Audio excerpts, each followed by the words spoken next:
India আফগানিস্তানের ম্যাচটা শেষ হওয়ার সাথে সাথে ভিডিওটা বানাতে বসলাম। ভিডিওটা না বানাতে বসে থাকতে পারলাম না। মনে হচ্ছিল এমনি অনেক ভিডিও বানাই, যে ভিডিওগুলো একটু হয়তো সময় নিয়ে বানাই, কিন্তু এই ম্যাচটা দেখার পর মনে হলো যে না, ভিডিওটা এক্ষুনি বানিয়ে নেওয়া উচিত এবং ভিডিওটা যত তাড়াতাড়ি সম্ভব মানুষের কাছে পোস্ট করা উচিত, মানুষের কাছে ভিডিওটা পৌঁছে দেওয়া উচিত। ওয়ার্ল্ড কাপের কোয়ালিফাইং রাউন্ডের আজকে ইন্ডিয়ার সঙ্গে আফগানিস্তানের ইন্ডিয়ার হোম ম্যাচটা ছিল গুয়াহাটিতে।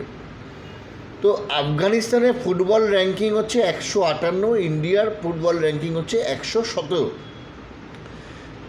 ইতিহাস বলে যে আফগানিস্তানের হায়েস্ট র্যাঙ্কিং হচ্ছে 122, কোনো এক সময় গেছিলো 2014 সালে, এবং ইন্ডিয়ার র্যাঙ্কিং হচ্ছে হায়েস্ট গেছে 100-র নিচে।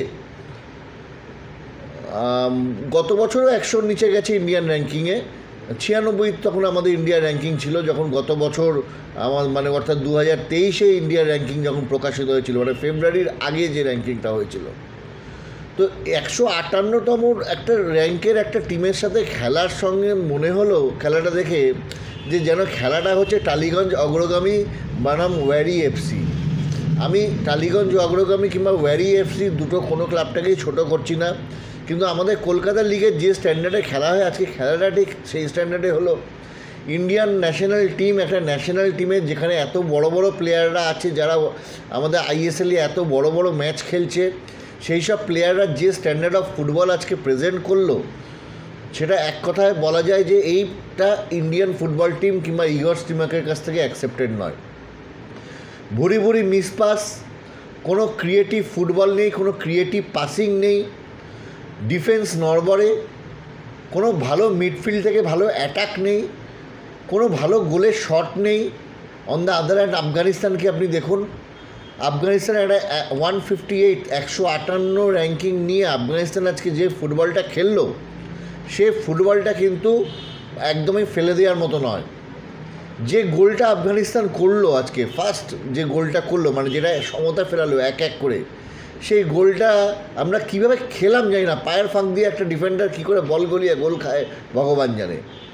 এছাড়া আরেকটা জিনিস আমি কিছুতেই বুঝতে পারি না যে গুরপ্রীতকে কেন এখনও ফার্স্ট গোলকিপার হিসেবে টেনে যাচ্ছে আমাদের ইগর স্টিম্যাক, যেখানে বিশাল কাইত গতবারের আইএসএলের গোল্ডেন গ্লাভস পাওয়া গোলকিপার, সেই বিশাল কাইতের মতো গোলকিপার বসে আছে। সেই বিশাল কাইতকে না খেলিয়ে গুরপ্রীতকে কেন খেলিয়ে যাচ্ছে, যেখানে প্রত্যেকটা ম্যাচে গুরপ্রীতের কিছু পাকামোর জন্যে আমরা কিছু গোল কনসিড করি, অথবা এমন কিছু ডিসিশান আমাদেরকে কনসিড করতে হয় যেগুলো আমাদের বিপক্ষে যায়।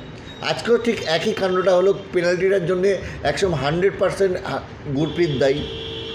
গুরপ্রীতের ওইভাবে ওই বলটাকে চার্জ করার কোনো দরকার ছিল না, যেভাবে গুরপ্রীত যেটাকে প্লেয়ারটাকে চার্জ করলো গিয়ে কোনো দরকার ছিল না, যেভাবে পেনাল্টিটা কনসিড করা হলো।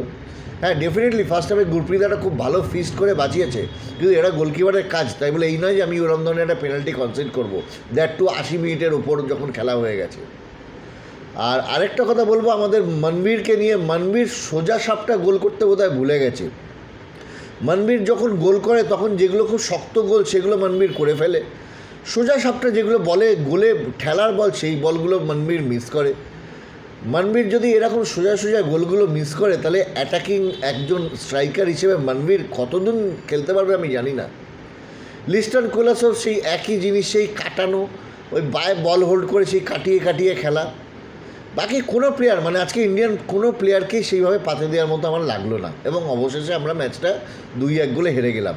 আফগানিস্তানের কাছে এটা একটা বিরাট বড় অ্যাচিভমেন্ট, এবং ইন্ডিয়ার আজকে জানি না মানে 117 থেকে এবার র্যাঙ্কিংটা কোথায় গিয়ে নামবে। আর ইগর স্টিম্যাক অনেক বড় বড় অনেক কথা বলেন, ইগর স্টিম্যাককে মনে হয় এবার বাই বাই করার সময় চলে এসছে, কারণ ইগর স্টিম্যাকের তত্ত্বাবধানে যে ইন্ডিয়ান টিম খেললো, সেই ইন্ডিয়া টিম থেকে খুব একটা ভালো কিছু পাওয়া গেল না। যাই হোক, আজকে এইটুকু বলবো, মানে আমার এই ম্যাচের রিভিউটা করতে ইচ্ছে করছিল না, কিন্তু ইন্ডিয়া টিমের খেলাটা শেষ হওয়ার সাথে সাথে আমি রিভিউটা না করে থাকতে পারলাম না।